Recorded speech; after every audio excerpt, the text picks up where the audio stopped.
watching yet, but my name's Michelle and I'm hosting this cooking show panel.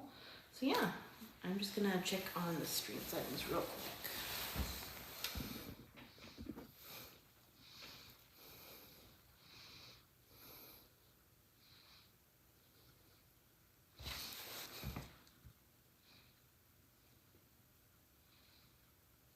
Ooh.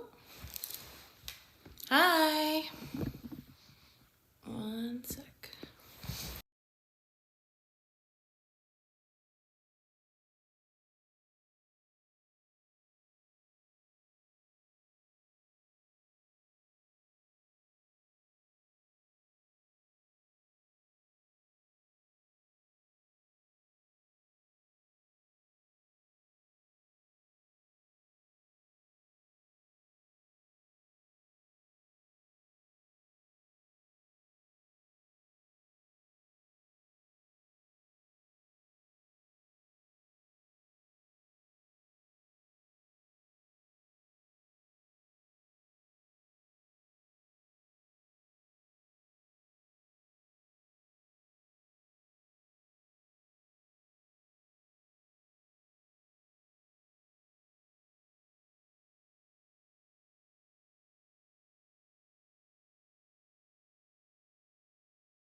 This is a new one for me. Let's see. Oh, nice. That'll do, if you can hear me now.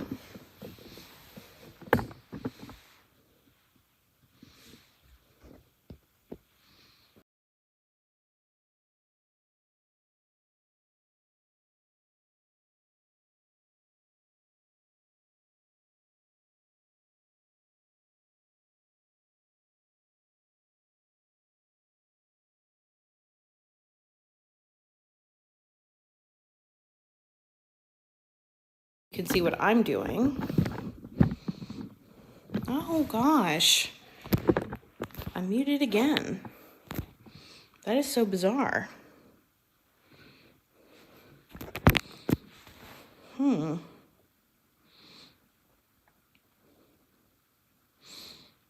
How are we doing right now?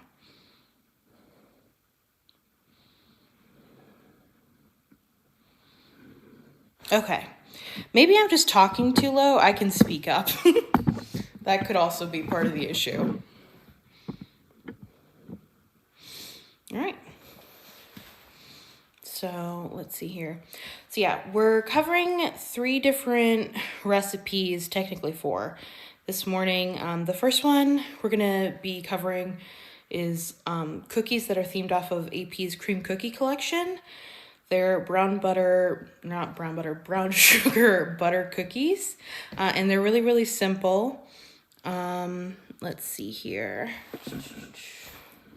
We have, basically, the only things you really need for this are like a bowl and an electric mixer. Everything else is kind of like standard kitchen supply. So we had butter, 2 sticks, 1 full cup first.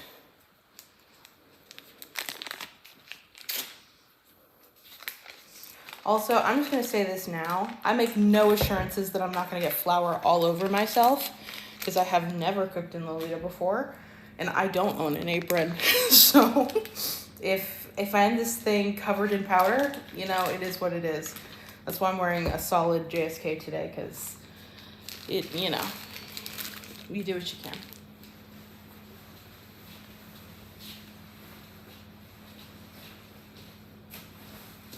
Then, to that, we're gonna add a 1/2 cup of brown sugar.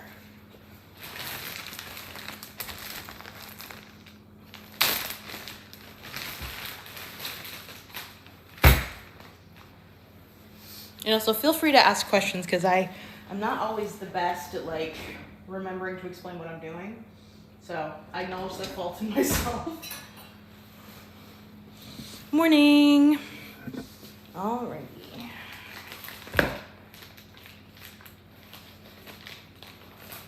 This is a 4th cup measure, so I'm adding 2.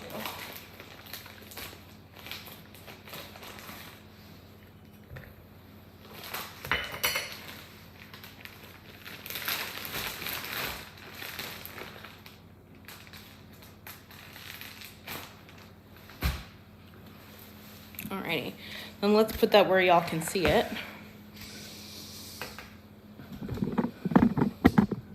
So we're just gonna we are doing cookies first, some butter cookies. I'm just gonna forewarn you guys now. I pulled a bit of a Food Network this morning. I actually made a batch of dough last night so it could chill. So, sorry about that. So basically what we wanna do first is just cream together the butter and the sugar.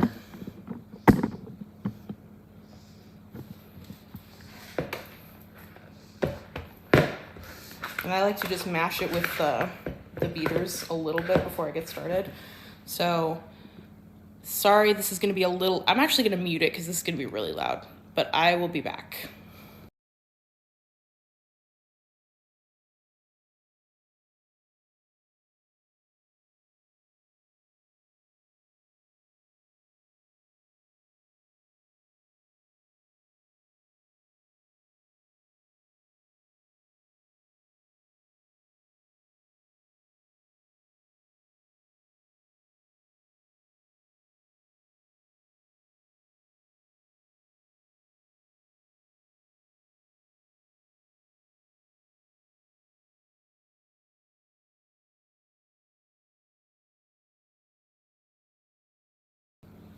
Alrighty.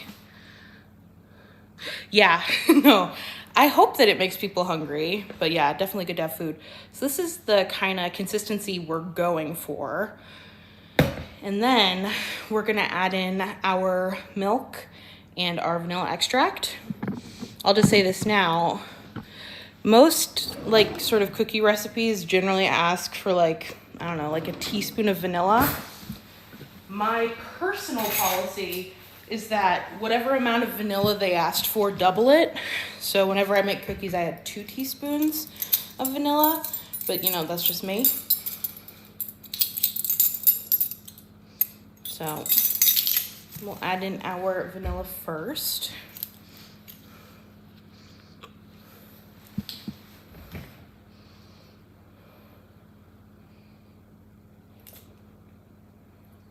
And like, you know, don't be too precise with vanilla. Like really add some in there.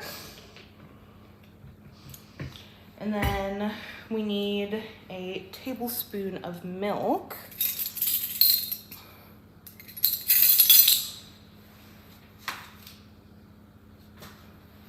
You can also use half and half if you have it on hand. That also works, but I would recommend whole milk.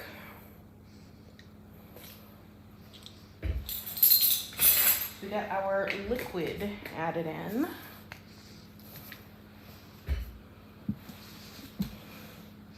Oh, hi. Hi, Allie.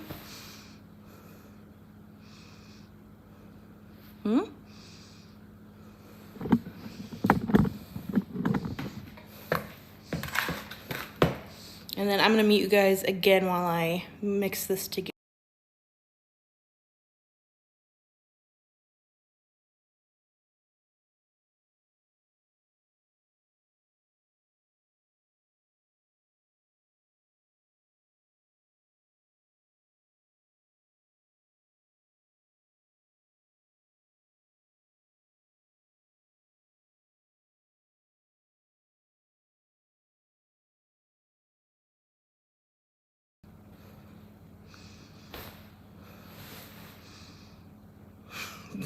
What an interesting collection of people.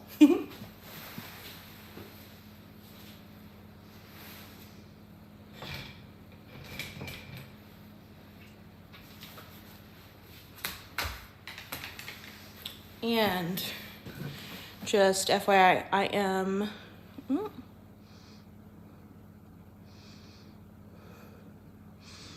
Yeah, go for it. I am also a tea fiend. And I am preheating the oven to 325 before I forget.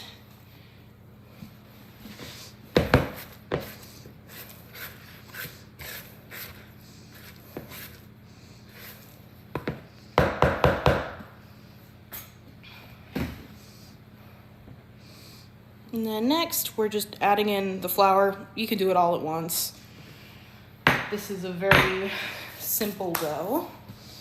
And when I mix this together, it's gonna get worse before it gets better. It's gonna look like real mealy, and then it'll like come together at the end.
All right. Now we have dough. This is the texture you're kind of going for. It's a bit crumblier and a bit drier than, I guess, a typical cookie dough, but it is supposed to be this way. So now that we have today's dough, I'm gonna go pull last night's dough out of the refrigerator.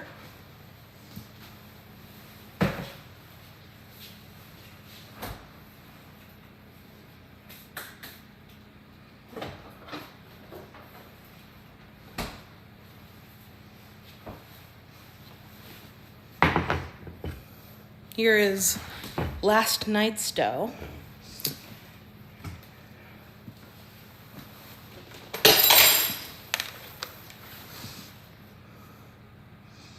Sorry. Yeah, I feel like it would, it would be nice, but this dough really does have to chill. So usually for like at least an hour is what I'd recommend. Also, hi, Jess. Alrighty. So before we get to rolling, I'm just gonna prep some cookie sheets with parchment paper.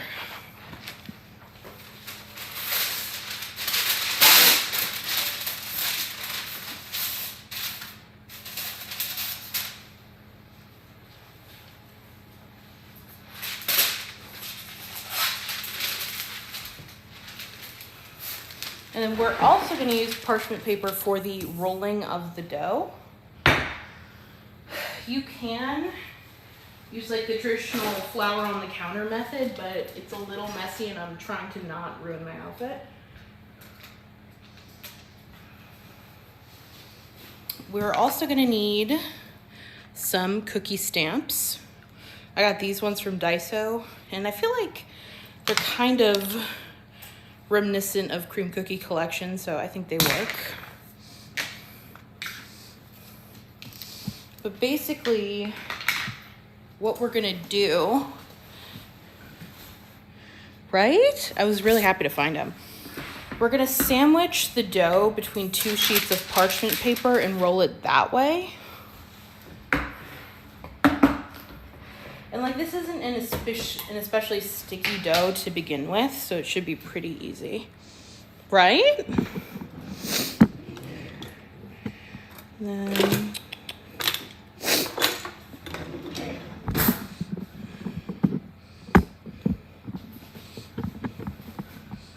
Yeah.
Start with about that much.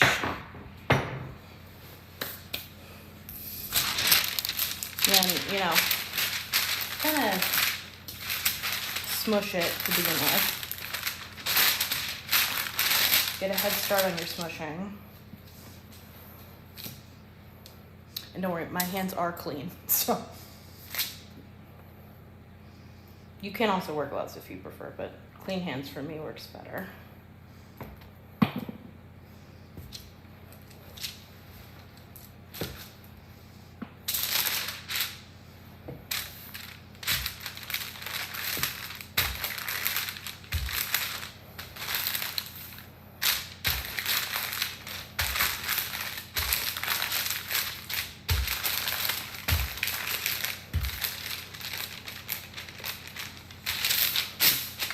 And I'd say you want the dough to be like 1/4 of an inch thick, roughly. It's not like an exact science. I should probably be a more scientific baker than I am, but you know, it is what it is.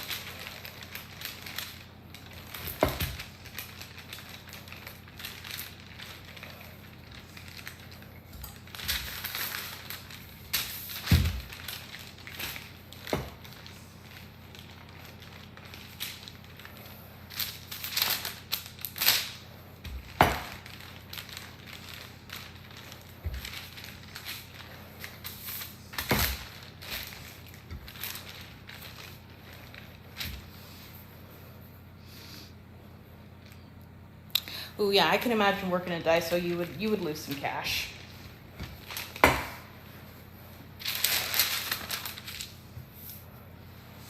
Alrighty. Then I'm gonna tilt you guys down a little more. So basically you just stamp them like you would a cookie cutter.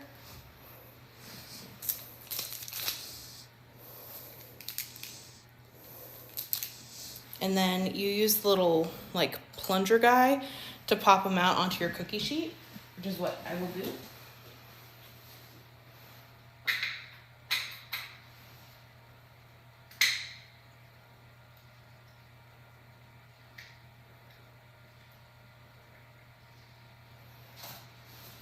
And what I will say is chilling the dough is for the purpose of like making it easier to remove from the stamp than it is for like any baking purposes, because these cookies don't really spread when baked, but they are a bit of a pain to get out of the stamps if the dough is warm.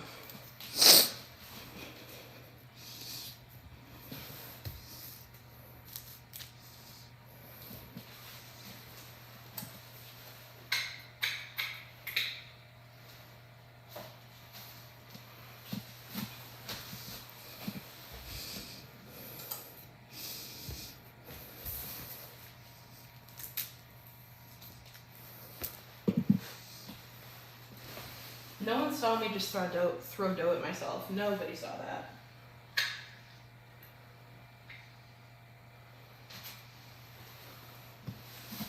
Absolutely no one saw it.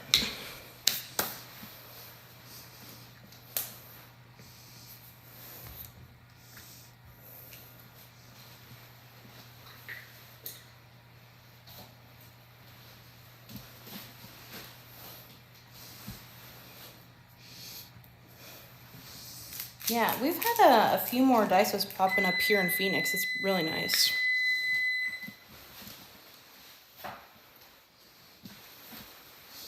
And then I'm going to add some more dough and do a re-roll.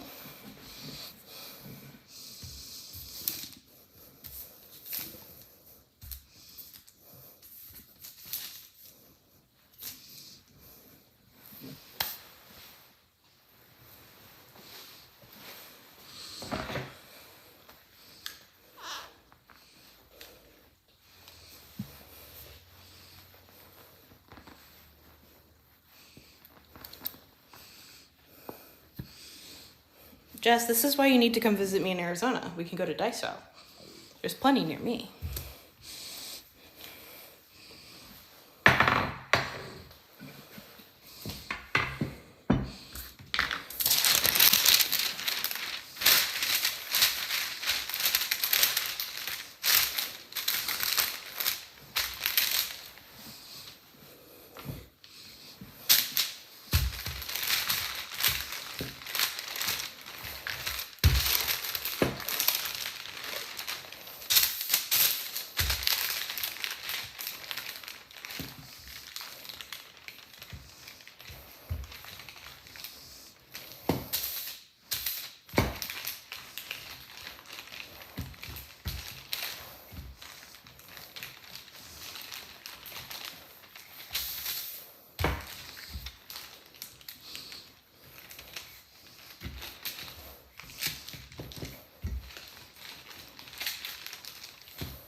Oh yeah, you know what's crazy is like, I went to Daiso like maybe a month ago, and I think it was the first time I actually heard the jingle.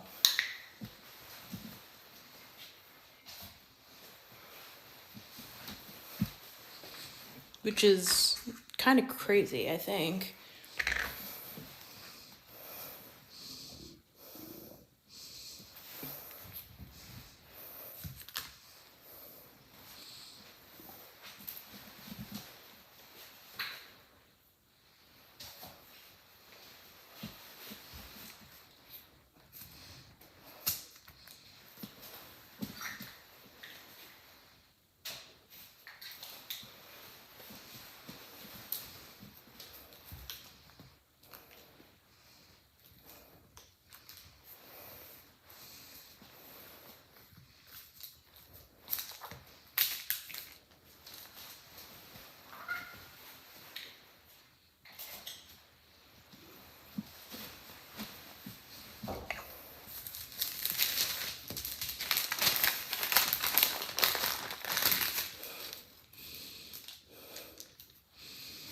Yeah, well, and the thing is, like, I feel like I mean, maybe it's just because I have headphones on all the time, but I feel like the ones near me don't play it super often.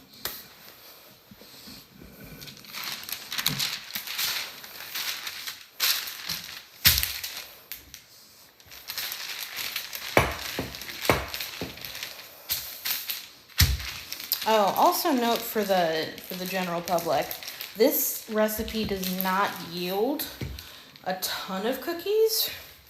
Usually it yields like maybe 16. So if you're making it for like a lot of people, I would double the recipe.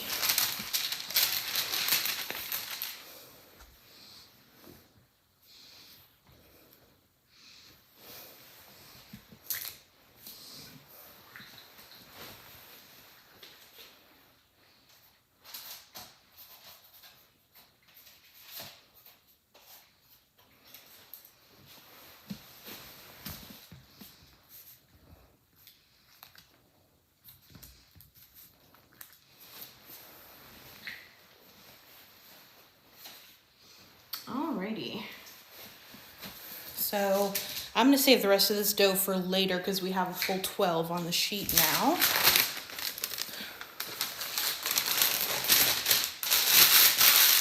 just gonna clean up a little bit really quick. And also wash my hands.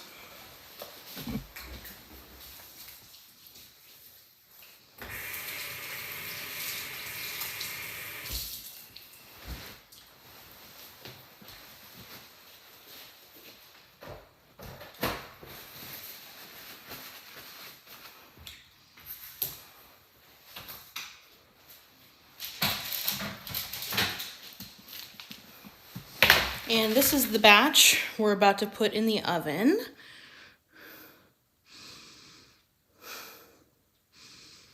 Yeah, I would say it's a recently acquired habit of mine because I've been cooking a lot more than I guess is usual for me. Thank you. I'm glad you all like them.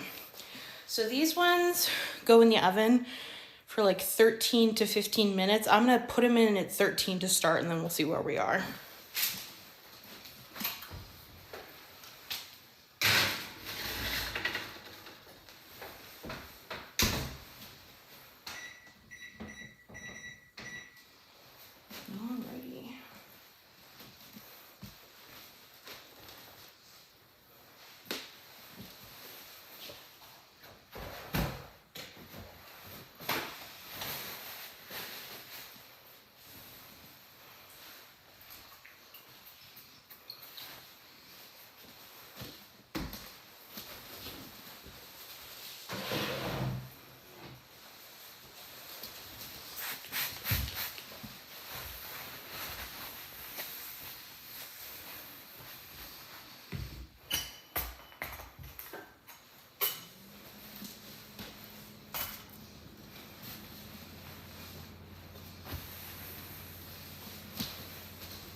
And then while those are baking, we can get started on our next recipe, which are tea sandwiches. We're gonna do 2 different tea sandwiches, a salmon cream cheese, and then a ricotta jam.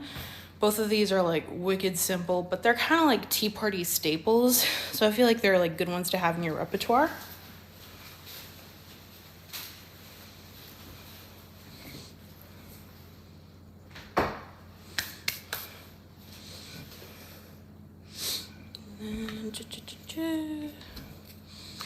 So I'll make the salmon cream cheese first because it's like a little more involved than the ricotta jam, just because like ricotta jam has like nothing. You just put ricotta and jam in a sandwich.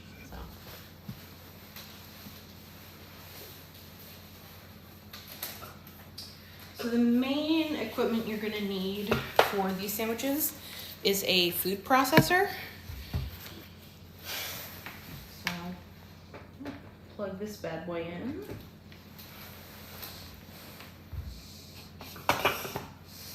And then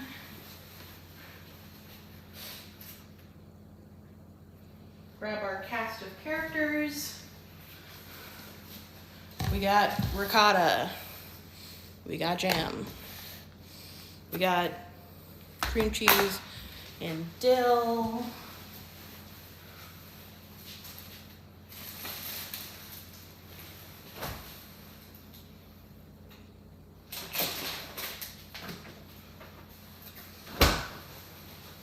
We also have bread and smoked salmon and lemon. These are all the things you need.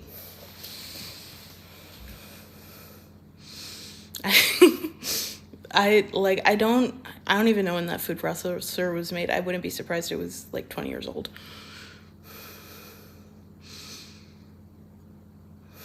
Yes. If you have salmon flavored cream cheese at the ready, feel free to skip the above steps. But yeah. So to start, I'm gonna mince the dill. So I'm gonna rinse that off real quick and then I'll mince it.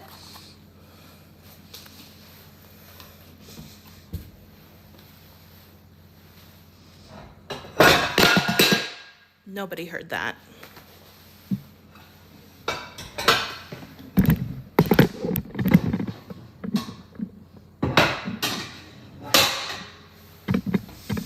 Nobody can tell at all that the pots and pans are a little disorganized.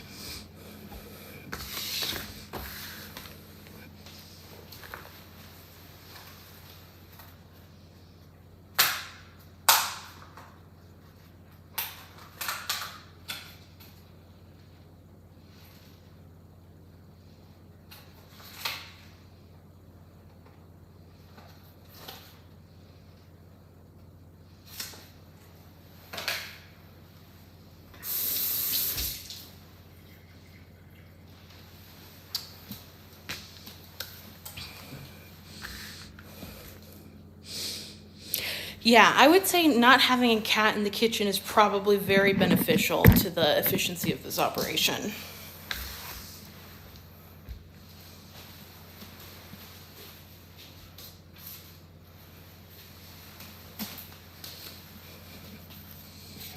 I would watch the mukbang. So we're going for like roughly a tablespoon of minced dill. Like, it doesn't have to be super precise, but that's sort of what we're aiming for.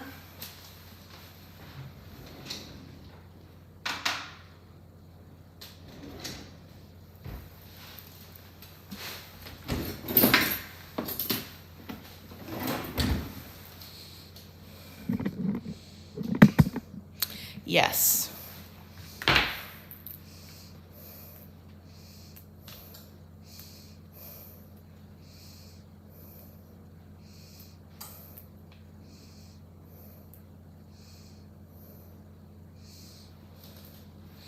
Yeah, dill is kind of just a feeling.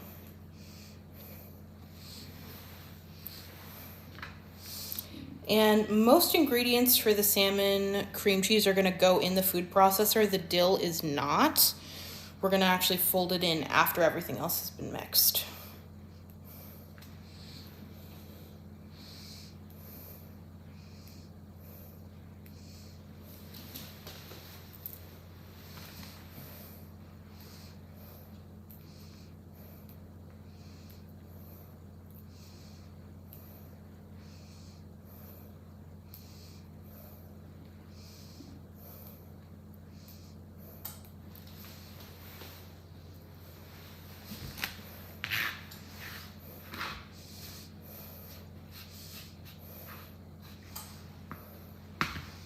Also, you're gonna learn pretty quickly, I'm not very good at mincing stuff. You know, it's a little bootleg, but we'll make it work.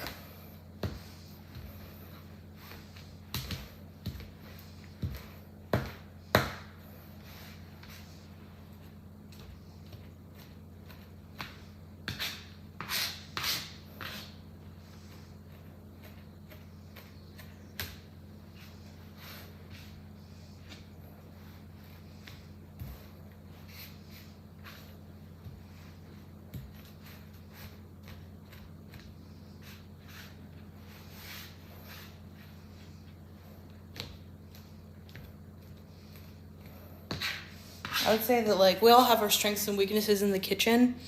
Knife skills, not my strength. Not my strength.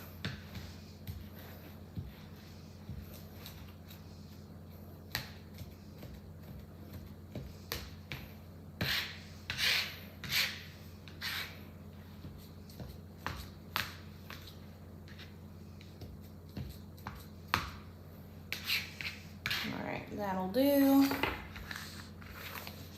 And then I'm actually gonna get the food processor assembled first, because this will all go pretty fast.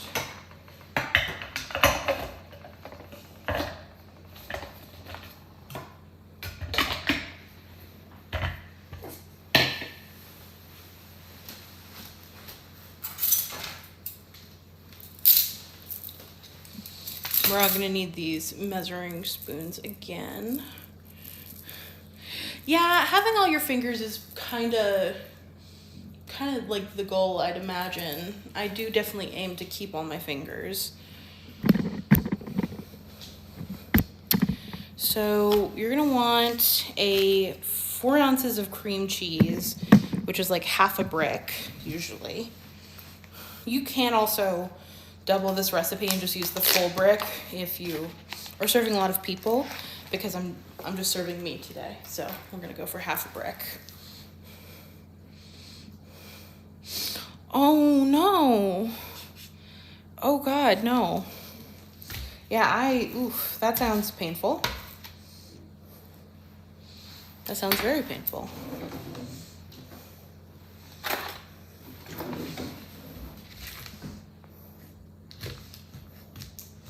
And also, you do want the cream cheese to be soft, just FYI.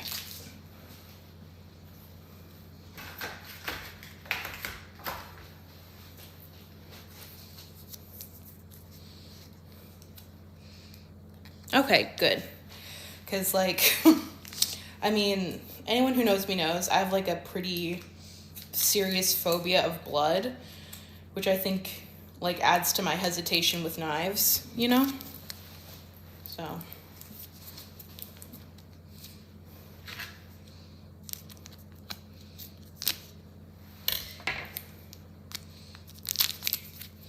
So, let's prop you up a little bit. We'll put the cream cheese directly into the food processor. Yeah, don't get stuck on that though.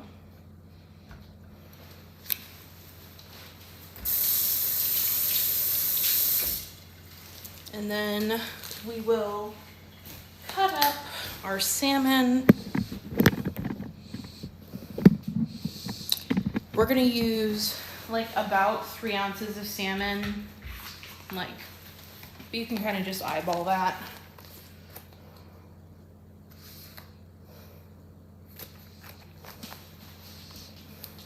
In my case, this package is 3 ounces of salmon exactly, so that makes my life easier.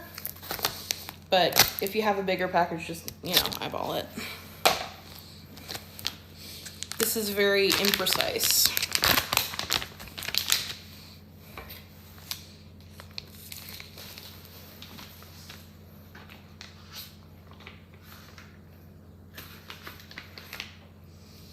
And then before we get the salmon in the food processor, we're just gonna roughly chop it. It makes the blending process a little easier.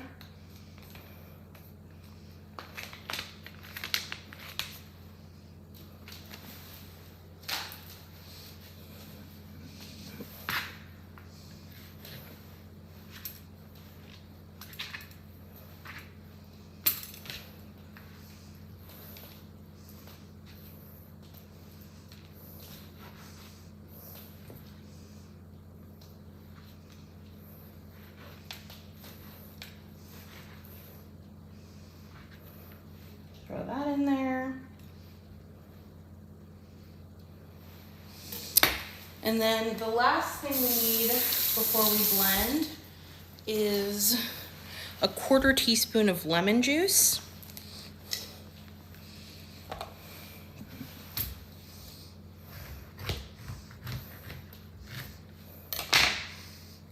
So in this case, I'm just gonna squeeze it directly into the measuring spoon because that's fastest, but you know.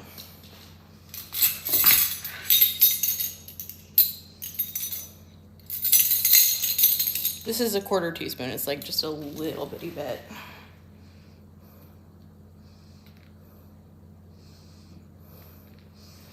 Throw that in there. And then I'm gonna mute you guys while I food process it.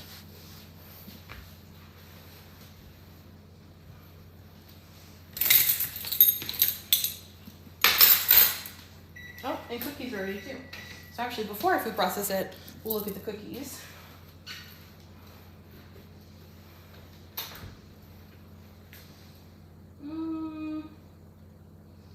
Yeah, they look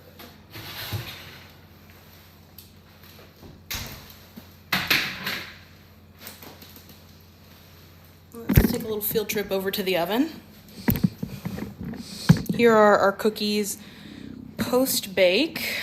As you can see, they don't really spread much, so they're good for like designed cookies because they'll retain the design of the stamp. The goal is for them to be like a very light tan and like kind of a golden underneath. So there.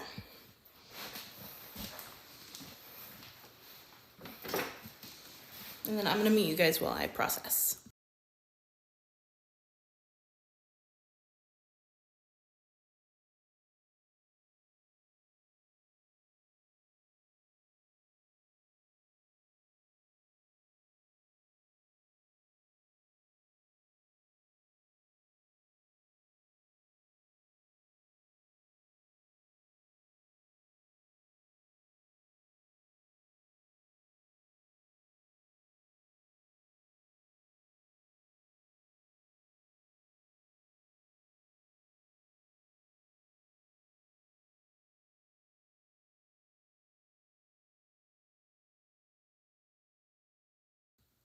We have salmon cream cheese.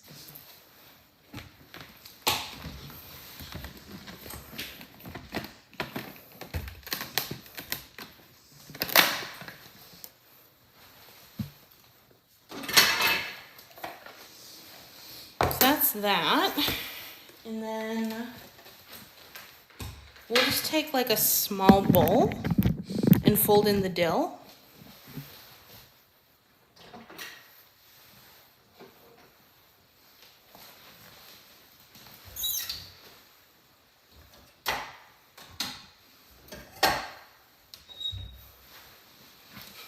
We got a Christmas bowl.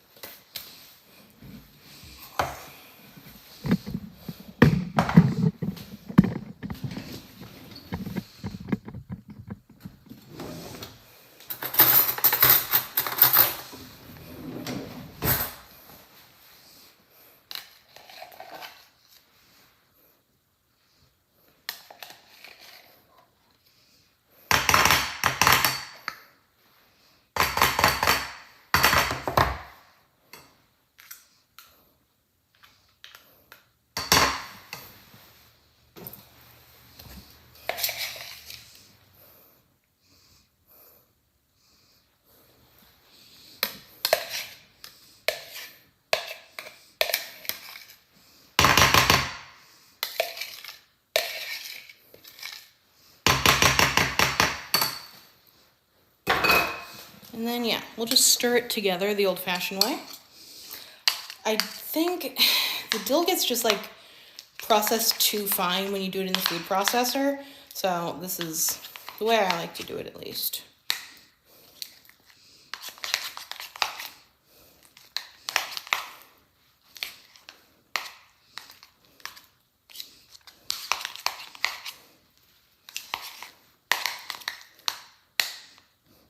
And there you have it. So we'll put that to the side for now. And then, actually, let's just finish the sandwich while we're here, you know? Same.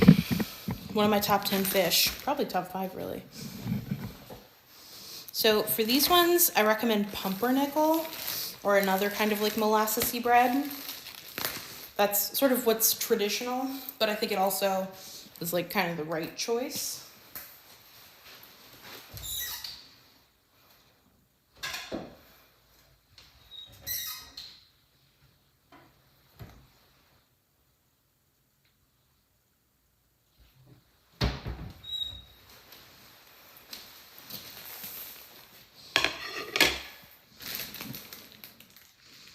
Yeah, big fan of chompies.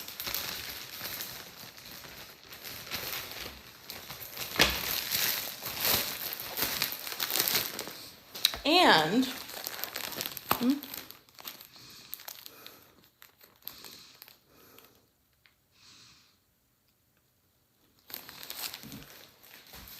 let's see here. So yeah, this is pretty, I mean, it's like real easy. Just filling meat bread and then you're done. So what I like to do is use like a cookie cutter to cut the sandwiches. But, you know, you can also do like the classic triangles or logs if you prefer.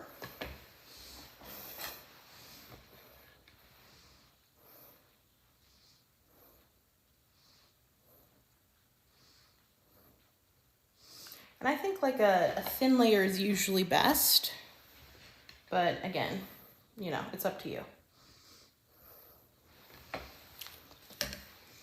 So that one's good. And then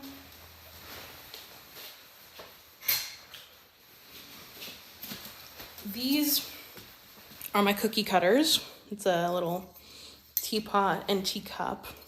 I just think it's fun theming for a tea sandwich, you know?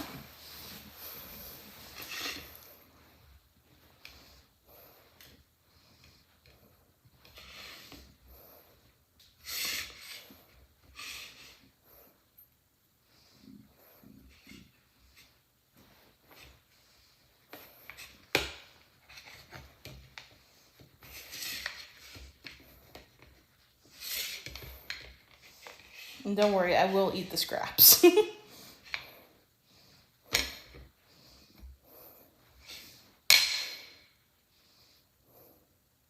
And voila, we have a little teacup sandwich. I'll set that to the side for now. And then we'll get going on the ricotta jam sandwich, which is even easier. We don't really have any assembly. So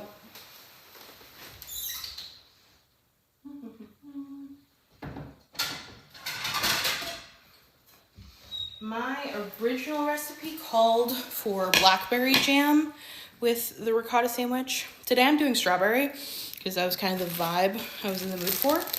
But in general, I would say like with a ricotta jam sandwich, any kind of berry or stone fruit would work. And for this, you want like a pretty standard white bread.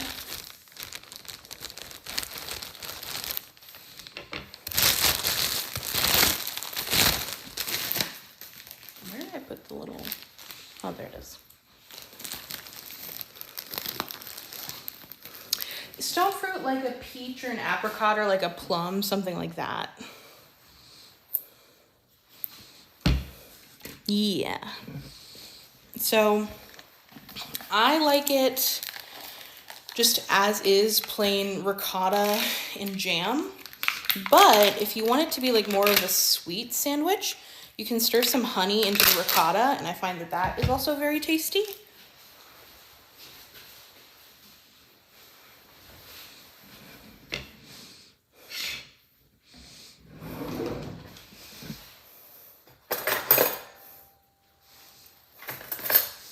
So we'll do one side ricotta, one side jam. We'll do the ricotta first.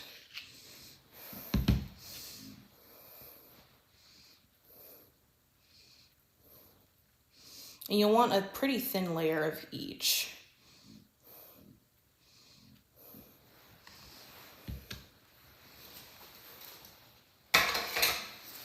And then of course, you gotta go for the bon mama. It's the best jam there is.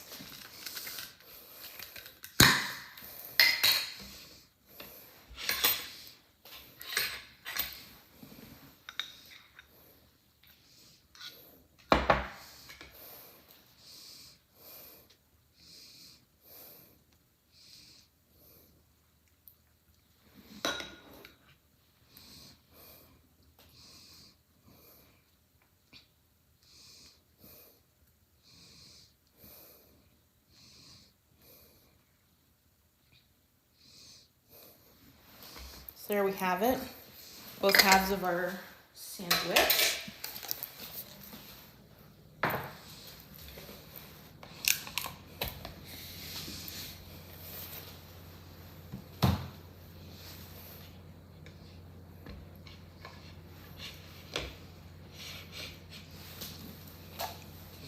And we'll just do the other cookie cutter for this one.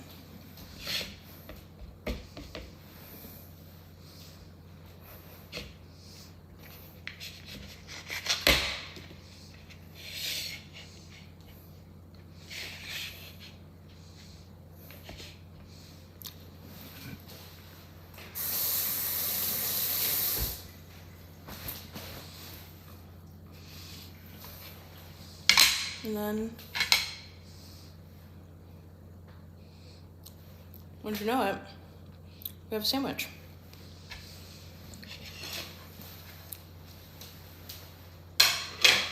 so that's sandwiches done. So yeah, very simple. And then we enter the last phase, which is a recipe I call sugar bouquet soda, based on the baby print. It's a rose strawberry limeade. And yeah, so we'll get started on that one. I'm a big fan personally. I mean, I make the recipe, but I'm a big fan personally. Then let's see here. So to start, I'm actually gonna move you guys over to the stove.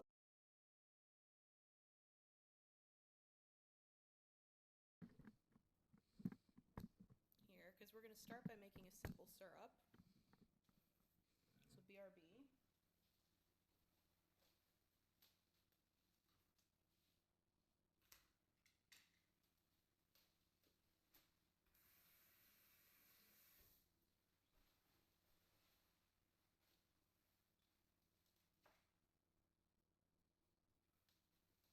So for our simple syrup, we're gonna start with, yeah, I bet it is kind of an interesting view on you guys' end.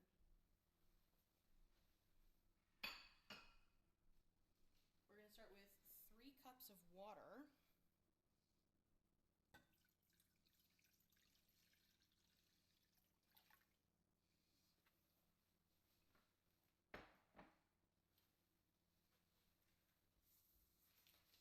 And to that, we're gonna add a 1/2 cup of sugar.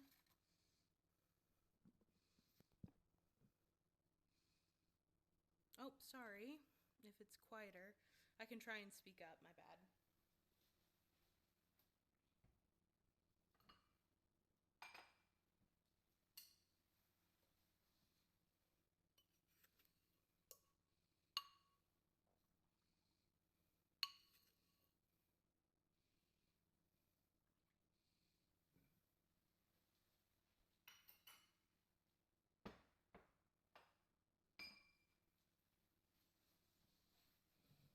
Alrighty. So we're gonna heat that on high.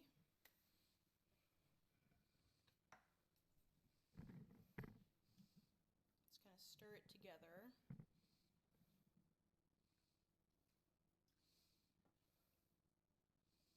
And this is on like the thinner side for a simple syrup. Usually the sugar content is a little higher, but we have a different syrup going in to this soda, so that's why it's like not as sweet.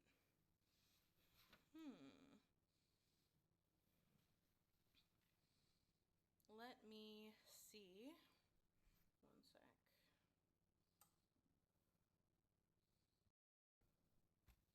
How is this?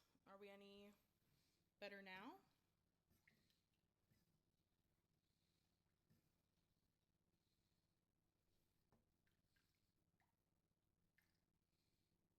Oh, dang.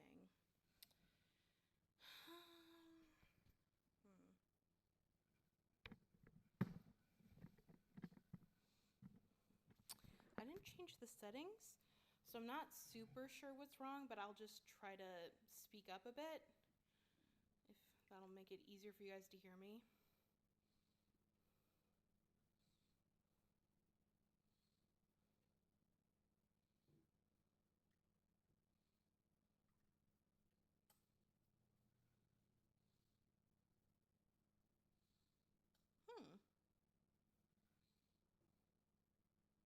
Interesting.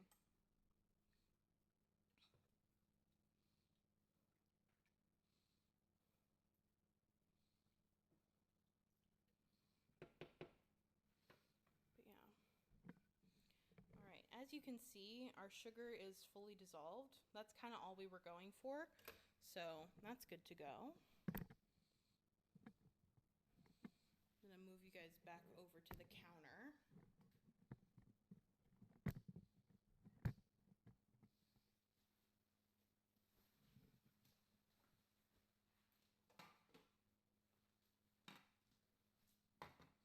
So this is the pitcher we're gonna be using. And then I'm gonna pour the simple syrup into this pitcher. I'm gonna do that over the sink though, so I'll be right back.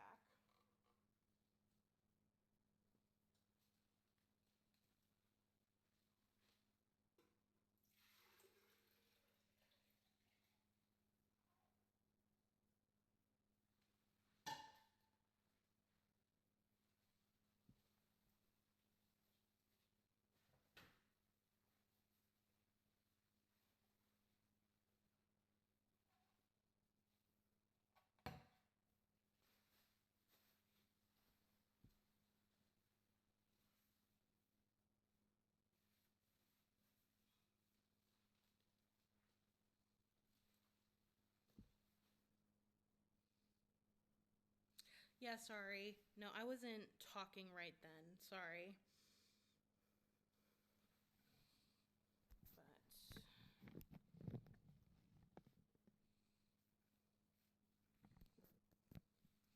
can you guys hear me now when I'm speaking?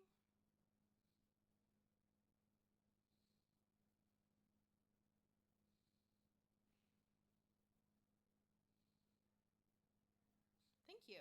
I'm glad. Yeah, I'm a big fan of this picture. I actually lost it for like over a year. I accidentally left it at a meet. And it took one of the other com members like a year to get it back to me because we kept not going to the same meetups. Okay. One sec, I'm gonna try something.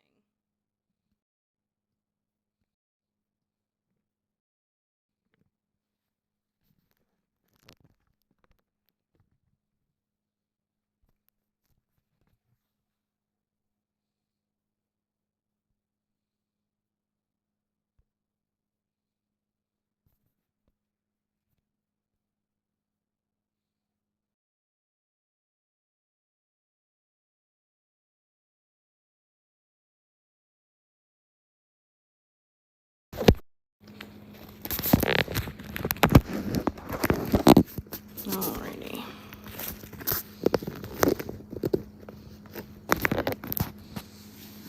Alrighty. I think part of the problem was my tripod was like pinching the volume controls. So that might have been the issue. Sorry about that.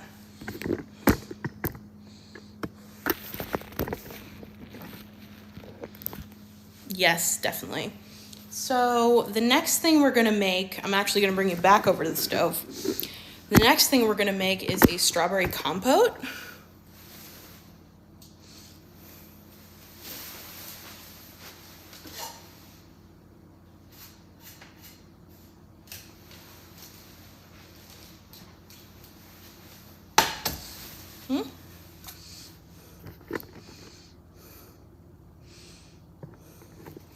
Yeah, so we're gonna add a cup of strawberries sliced. These were frozen strawberries. I mean, fresh is probably more ideal, but when I went to the grocery store last night, like literally every bunch of strawberries I found was moldy. So frozen it is, you know? And then to that, we're gonna add 4 tablespoons of sugar and 2 teaspoons of lemon juice.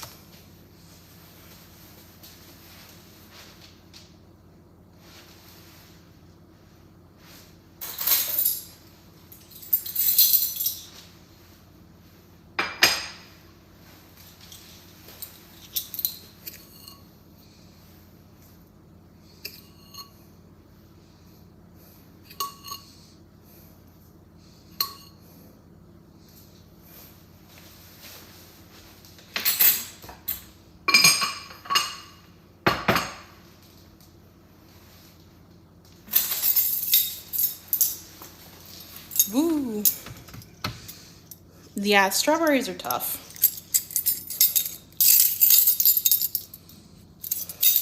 And again, I'm just gonna squeeze the lemon juice directly into the measuring spoon for simplicity's sake.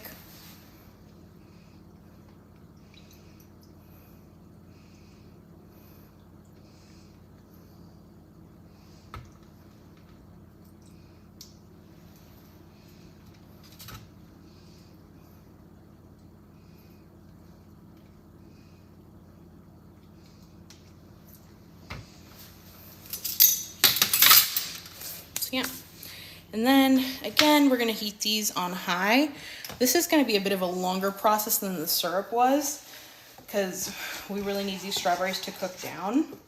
So we'll just keep an eye on it while we do other stuff.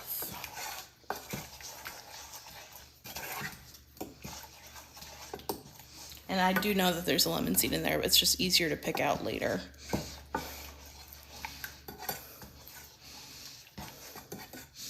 So we'll let that start cooking.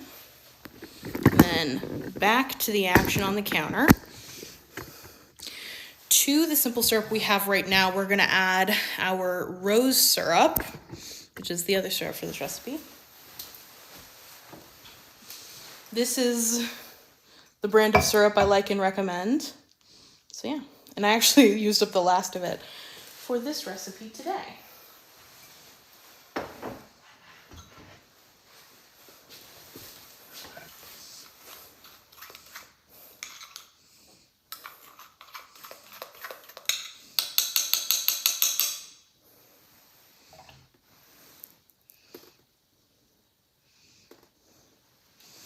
Yeah.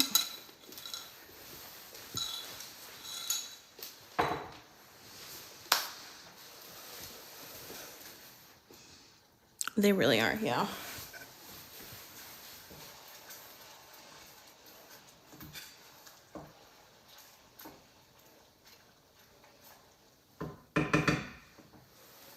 You'll want to stir the strawberries like every minute or so. And then to our syrup mixture, we are gonna add a half cup of lime juice. Fresh squeezed is, most ideal.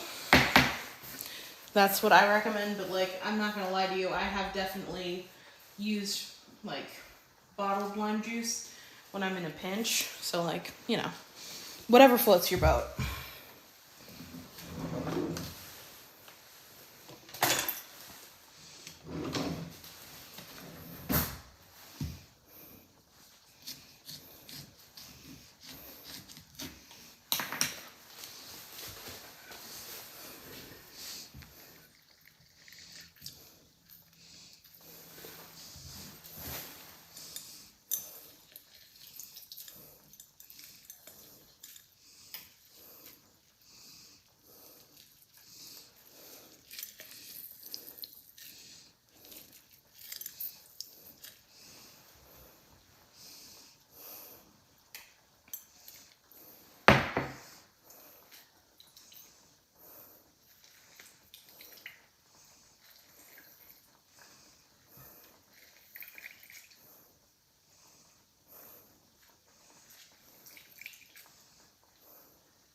So that's like 1 lime got us a little under a quarter of a cup. So usually about 3 limes is enough.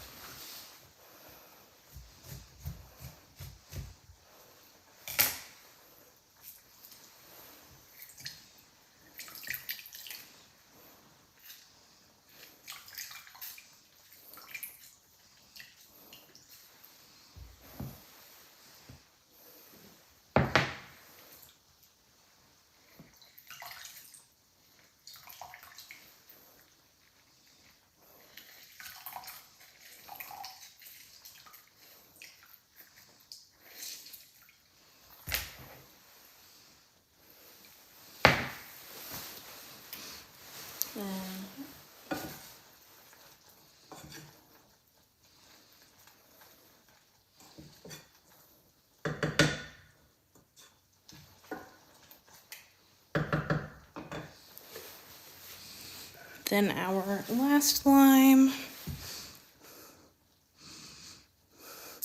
Yeah, I like it. I think it's kind of like, drinks are kind of weird in that, well, I guess more so, particularly with alcohol, it can be weird because stuff can curdle. But when you're going like non-alcoholic, you're usually pretty golden. But yeah.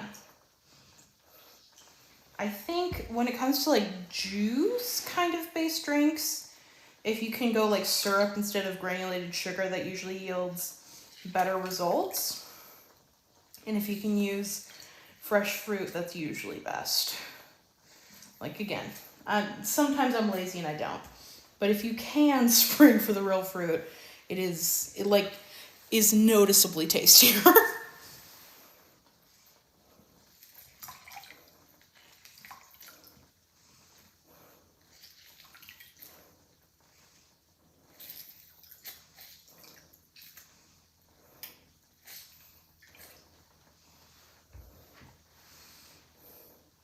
All right, we got our 1/2 cup of lime juice, so we'll pour that in.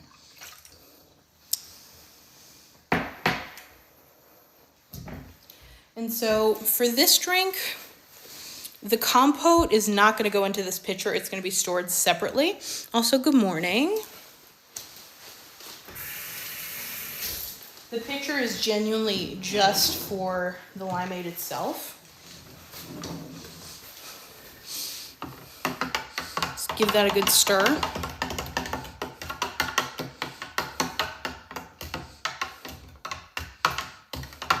And voila, you have limeade. Now, if you really want to stunt on some people, you can add edible glitter like I'm about to do.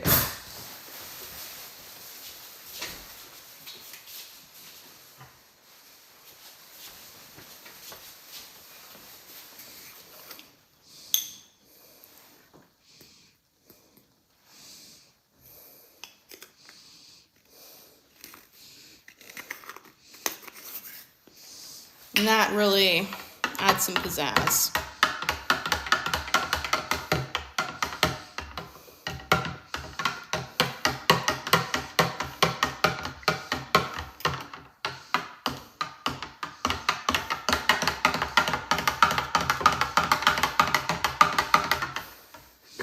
And yeah, some glitter action.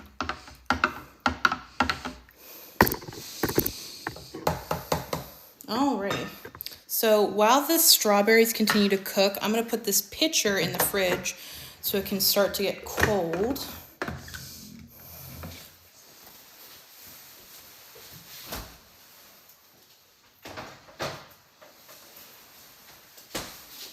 Then we'll move ourselves back over to the strawberries. These are doing pretty good. I really just want the like syrup point to be, I'm trying to think of like a viscosity reference I could use. Like a little bit similar to Elmer's glue maybe, that kind of thickness.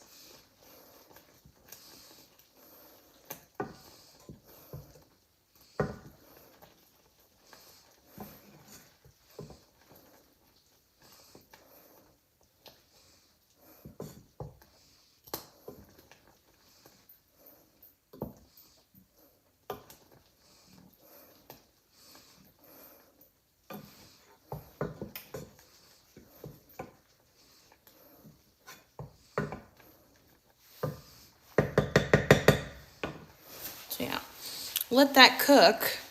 And now we're kind of golden. We've done most of the heavy lifting for all of our recipes. So we can just chat while the strawberries cook.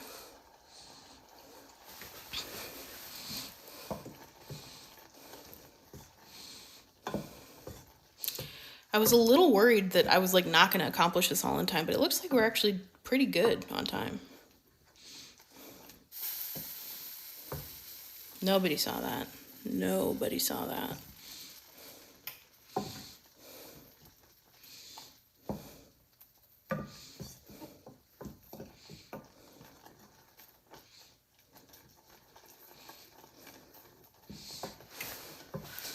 All right. This is kind of where we want to be, where you can see like the strawberries themselves are kind of starting to break down. That's kind of the point we want to be at for the purposes of this recipe. So I'm going to point you back here. Just going to do a light tidy real quick.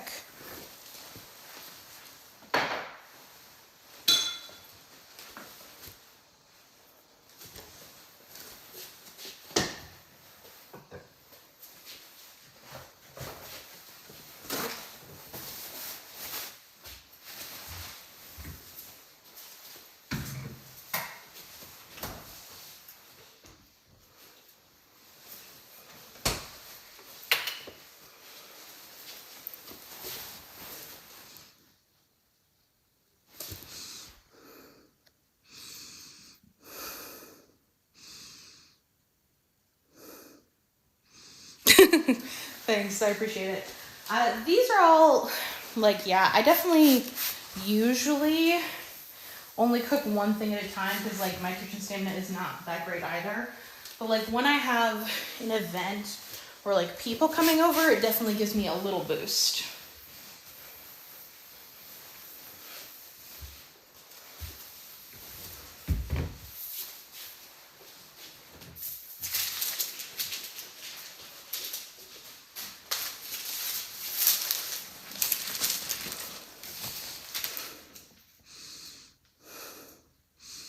Thank you so much, guys.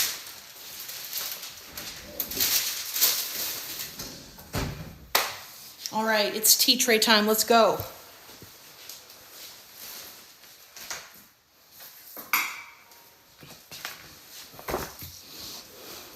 Lace mat, courtesy of Daiso. Tea tray, courtesy of Daiso.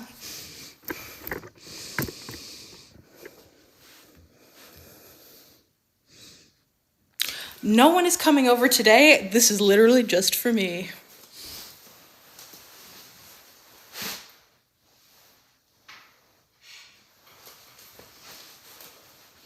So we'll do our sandwiches. And then we'll add some cookies on top.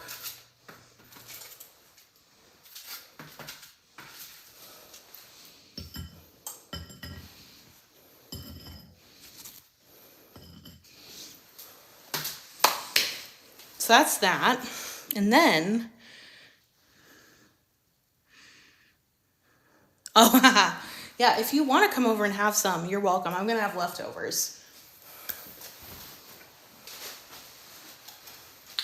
First, we're going to take our cup, and I'm going to fill her up with a little bit of ice.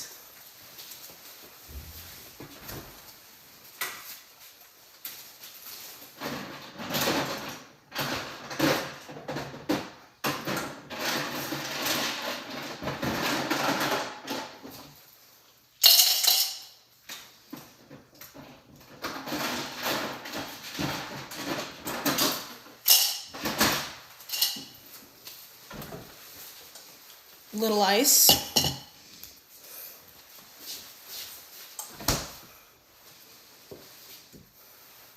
And then I'm actually going to move this operation a little to the side,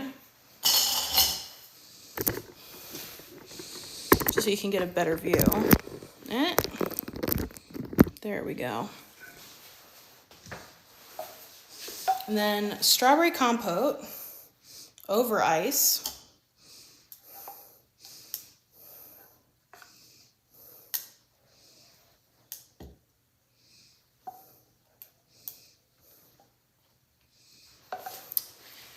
And then, yay, I'm so glad you got to watch too.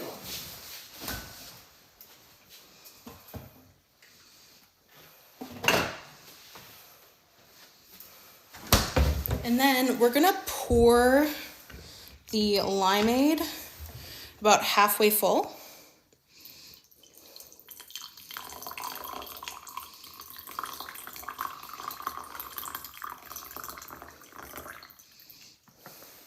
And then we're gonna finish the job with some ginger ale.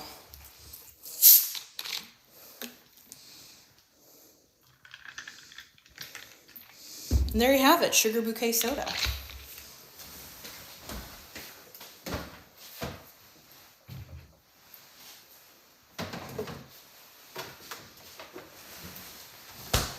Put that here.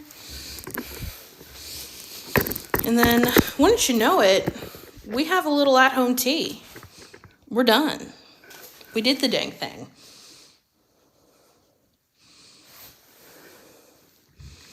So yeah, give that a little stir. But yeah, thank you so much for tuning in. I hope that this was like fun. And I hope that some of you guys try these recipes. If you do, please let me know how you like them. But yeah, now let's see. It looks like we have like 10-ish minutes to kill. So we can just chat. Thank you. Thanks, you guys.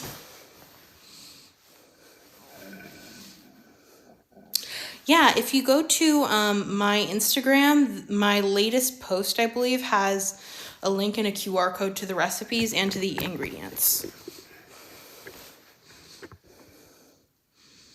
Yeah, I know. Me too. I love to do a little chat.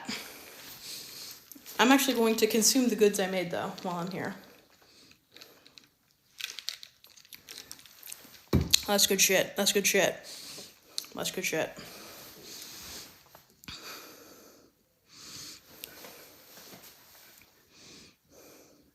I do. I have God, I don't even know how many recipes I've made at this point. But I have a master Google Doc that is linked in my Instagram stories where you can see all of the recipes I've made and all of the recipes I'm currently working on, because some of them are, they're not done yet. Okay. We're talking fave teas. I would say of the common varieties, I'm an oolong gal. Just love an oolong. That's my fave.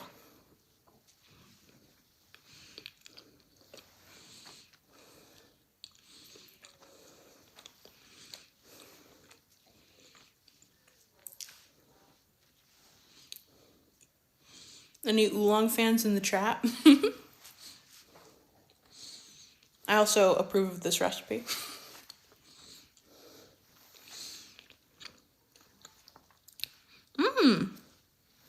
Yeah, oolong is great for a tea latte. Yeah, chai is very good.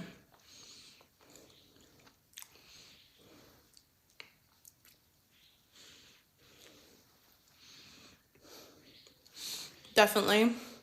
I would say that in general, I'm more of a tea blend person than a just plain unflavored tea person. Oh, nice.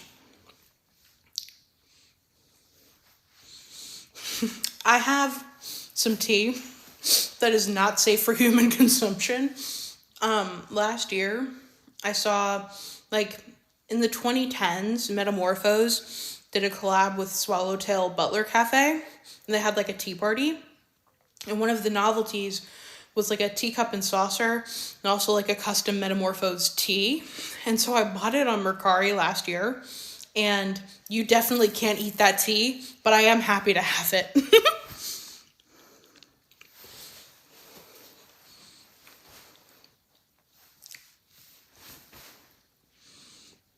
I know, right? I will say, though, I paid, way too much for that set. It was, I mean, I don't even think I should tell you how much I paid for it. It's not good.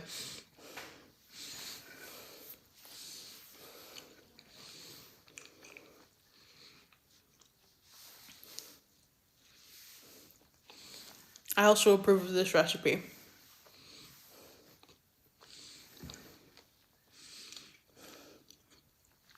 Definitely. I'm keeping it for posterity. I'm a historian. I'm an what is it called? Archivist. That's what I am. Oh, how did that go? They really should have more EGL Cafe collabs.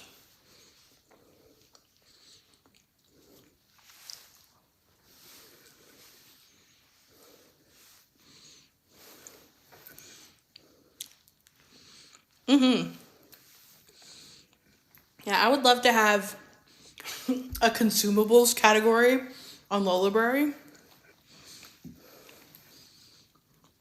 That'd be really funny. Because, doesn't Atelier Pierrot put out, cookies all the time as novelties?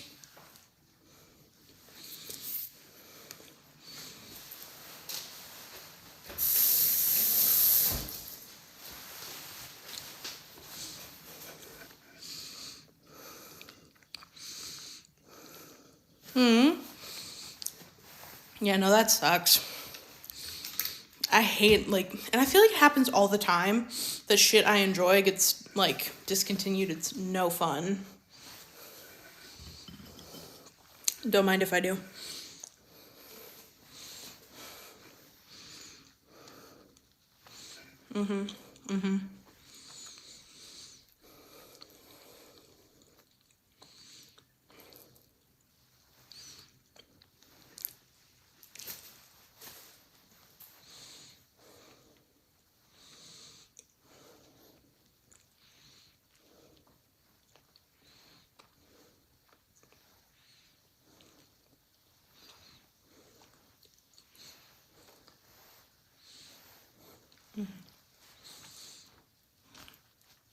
My like favorite example of stuff I love being discontinued is I was a Girl Scout for 13 years, which I feel like if you know me, that makes sense. And so I've seen a lot of cookie flavors come and go. And there are two flavors that we've lost that keep me up at night. First, All Abouts. They were around for a really long time. They were like shortbread with chocolate on the bottom. They were so delicious, and they just let them go for some reason. And then two, Lemon Chalets. They were like a vanilla Oreo. They're like the lemon Oreos, basically. They were like vanilla cookie with a lemon cream. They were so delicious. It was insane.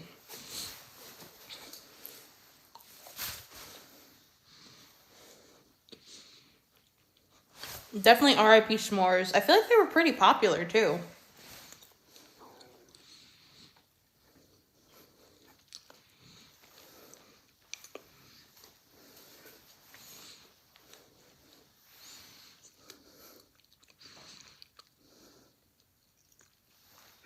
Hi. Thanks. I'm glad.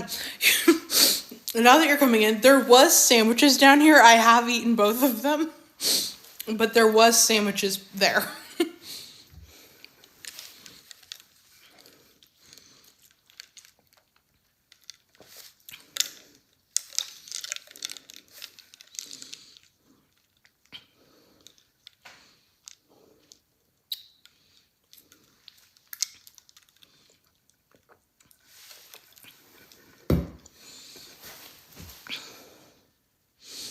Yeah, lemon chalets were where it was at.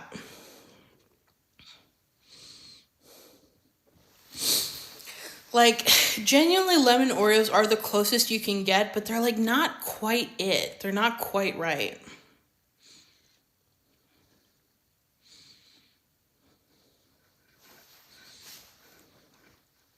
Yeah.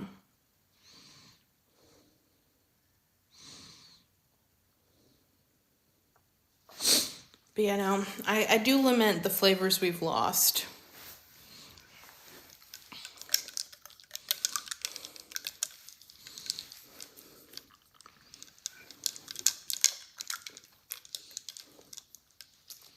And then, now that we've had a tea conversation, I'll ask, favorite cookie variety? Because it can get pretty divisive. People have very strong feelings about cookies, I've learned.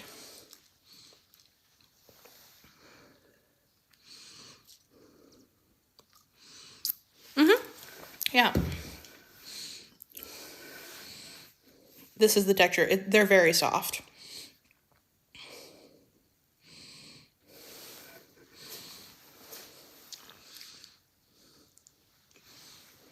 You're so right about that.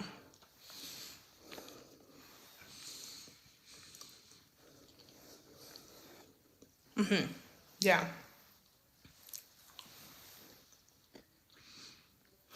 Yeah. And the thing I like about these cookies is that they actually stay pretty soft for a good amount of time. So they don't dry out super fast.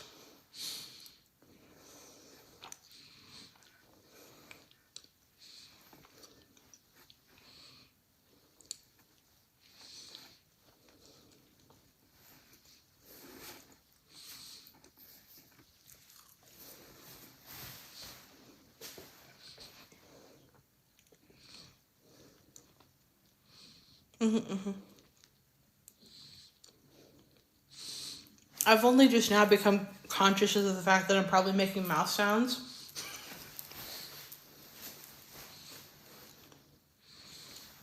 Okay.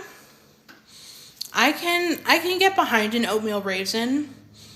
If I'm being real, I do prefer the oatmeal without the raisin, but I'll eat an oatmeal raisin.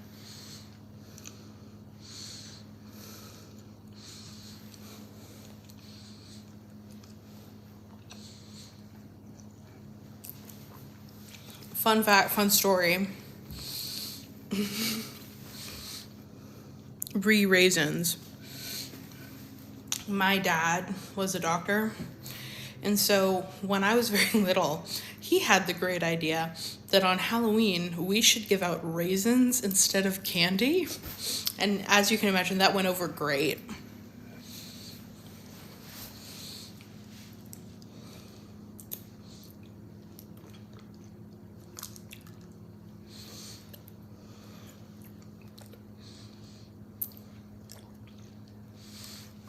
Yeah, I was really worried we were gonna get, like, vandalized. Yeah. I was like, Dad, I don't want us to get TP'd. We can't do this.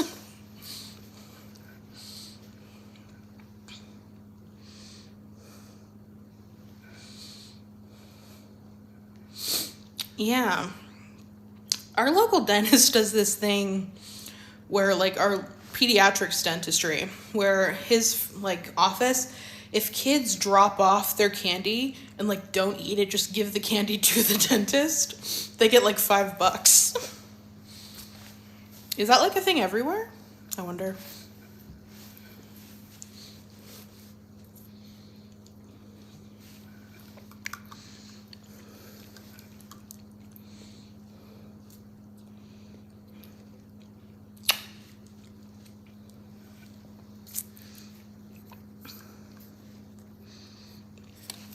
That's what I'm saying. Because I'm like, what are you going to do with all that loose candy, guy? It's not like he can donate it, you know?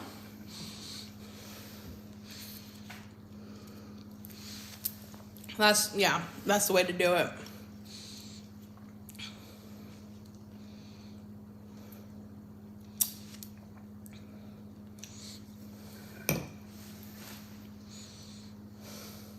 I wonder if he gives out more now, because, like, when I was a child, $5 could get you something, but today I don't know how much $5 could get you, you know?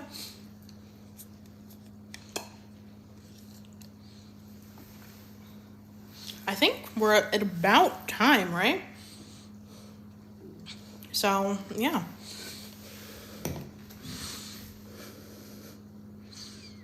Yeah, okay. So yeah, I'm gonna sign off. Thank you so much, everybody, for watching. I hope this was, like, fun and informative. And I hope some of you guys try these recipes. If you do, please let me know. I'd love to hear what you think. But yeah, thank you so much. Bye.